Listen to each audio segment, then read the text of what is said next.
Welcome to today's deep dive session on a study that examines the tangled relationship between foreign aid, corruption, and the propensity for civil war in Cambodia.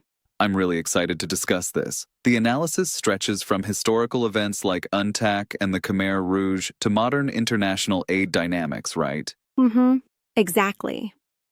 The study begins with recognizing Cambodia's dual identity, a glorious ancient legacy alongside a very turbulent modern past.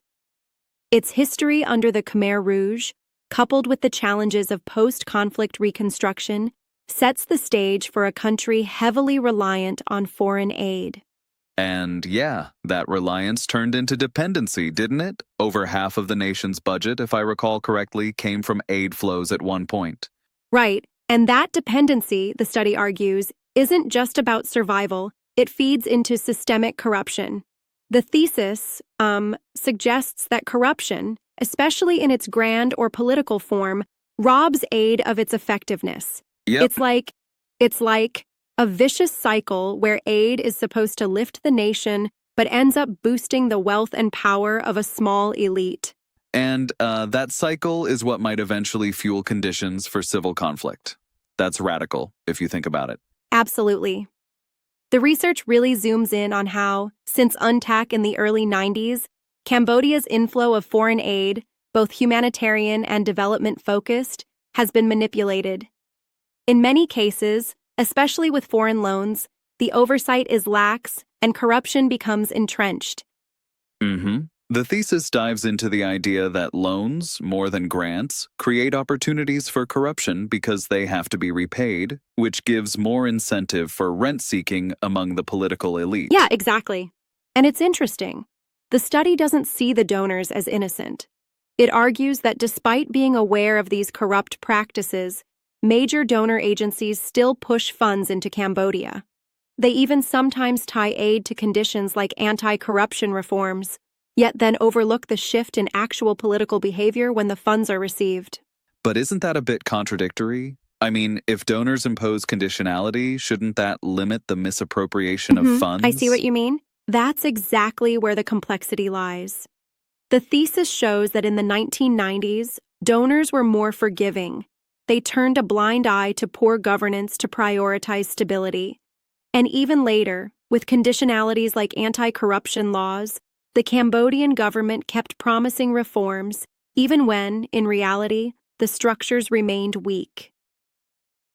I get it. So essentially, even though reform measures are on paper, systemic issues like weak rule of law, underpaid bureaucrats, and a culture of impunity persist. That essentially means that the money never reaches those it's meant to help. Precisely. The research underscores that corruption has become both top-down and bottom-up. Grand corruption, what's often called state capture, combined with petty corruption due to low civil servant salaries, creates a pervasive dynamic. And the unfortunate outcome is that even with billions of dollars in aid, poverty remains widespread and economic inequality deepens. Exactly. It's almost paradoxical, isn't it? Aid, meant to spur economic growth and reduce poverty, ends up reinforcing the gap between the rich and the poor, fueling not just economic stagnation, but also political instability. Right. And that's one of the central claims of the thesis. It argues that foreign aid, especially in its loan form, indirectly instigates civil war. The idea is that corruption turns aid ineffective for economic growth and poverty alleviation, while also promoting conditions of massive inequality. It reminds me a bit of the classic Awenard greed versus grievances debate in civil conflict studies. Do you think the study leans more on the greed side? Indeed, it ties in the Collier and Huffler model, suggesting that low opportunity costs to rebellion, driven by poverty due to corruption, create this fertile ground for conflict. Exactly. The thesis is very methodical. It uses not just qualitative case study analysis, but also content analysis of various sources, policy documents, academic literature, news reports, and even interviews. This triangulation of data really deepens the understanding of the causal chain from aid dependency to corruption and then to potential civil unrest. And speaking of methodology, the thesis also takes careful note of the context, Cambodia's post-conflict history, the legacy of UNTAC, and the subsequent shifts from military aid during the Lon Nol era to massive humanitarian aid post-Khmer Rouge are all important components here. Yeah, exactly. Also, the study details how the political economy of aid plays out through both multilateral and bilateral channels. It examines donors like Japan, the United States, China, and South Korea, and articulates how their motives aren't purely humanitarian. There are historical, political, and economic interests at play. For example, how Japan's aid is partly aimed at mending historical wrongs, or how the U.S. uses its aid to promote democracy and counterbalance China's influence. But then, on the flip side, China's aid is tied closely to negotiating access to natural resources like oil and minerals. Right. And that brings up a critical point. The aid not only fails to meet immediate humanitarian needs because it is siphoned off by corruption, but it also ultimately grants donor countries economic opportunities. It's a win-win for the elite and donors, but disastrous for the Cambodian populace. Absolutely. There's an almost ironic twist here. The study suggests that even as donors acknowledge the rampant corruption, they continue funneling money into the system. Could it be that they believe stability, even if it comes with corruption, is preferable to the vacuum that might invite further conflict? That's a compelling observation. The thesis hints that pressure from donors on governance reforms is balanced against concerns about triggering instability. Essentially, the donors think that by keeping the government in power, even a corrupt one, they can maintain a modicum of stability. And yet, that stability is superficial because it hides the growing inequality and the blocked economic development, which are exactly the conditions that can lead to renewed conflict. Exactly. Look, the thesis even points out some worrying statistics. For instance, despite billions in aid, poverty rates remain high, and a vast majority of Cambodians live on less than a couple dollars a day.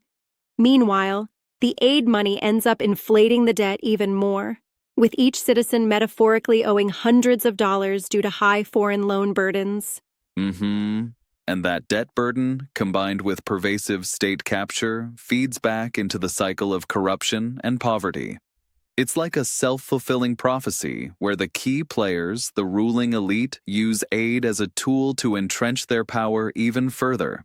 Exactly. And that brings us to the hypothesis posed in the thesis.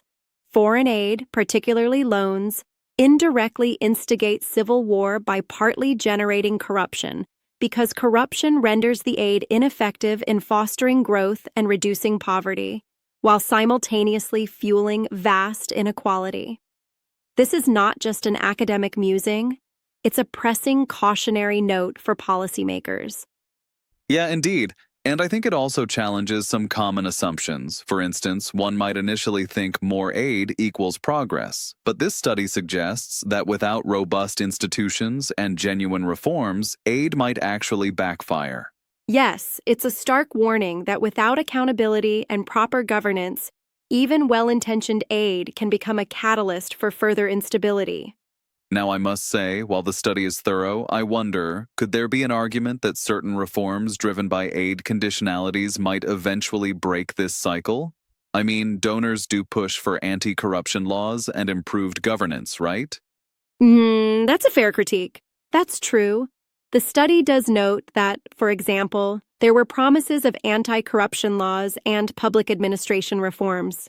However, it also shows that these promises rarely translate into effective changes, because the structural issues, like weak institutions, historical legacies, and a culture of impunity, are too entrenched. Yeah, so in that light, while reforms are initiated, they often end up being cosmetic unless there is a fundamental overhaul of the governance framework. Precisely. And what's fascinating is how the thesis juxtaposes historical episodes, like the post-Khmer Rouge aid influx and subsequent corruption, with current trends. It reminds us that this isn't a new story. Similar patterns have repeated over decades. Indeed. In summary, the study calls for a more nuanced approach to foreign aid. Instead of simply increasing aid flows, it suggests that donor strategies need to factor in deeper accountability systems and genuine capacity building to avoid reinforcing corrupt practices. Yes, that's the takeaway. If aid can be restructured in such a way as to minimize opportunities for corruption, then perhaps it could actually contribute to true economic growth and social stability, not just padding the coffers of a few. And it urges policymakers and practitioners to look beyond the immediate humanitarian needs and consider the long-term political and economic impacts of aid. Exactly. And this is where interdisciplinary approaches, drawing from peace studies, economics, political science, become crucial. You know, it's like trying to treat a chronic disease. You can't just treat the symptoms with sporadic injections of aid without a consistent regimen aimed at overhauling the system. It's a bit like patching up a sinking boat with duct tape while the holes remain well put. And that's what makes this analysis so compelling. It forces us to rethink the very nature of development and stability in fragile states. Absolutely. To wrap up, this research is both a warning and a guide. It compels us to ask the tough question: how do we design aid systems that don't inadvertently sow the seeds of the very conflicts they are meant to prevent? And that ultimately is the challenge for international policymakers. Thank you for this engaging discussion, really thought-provoking and a necessary conversation in today's global landscape.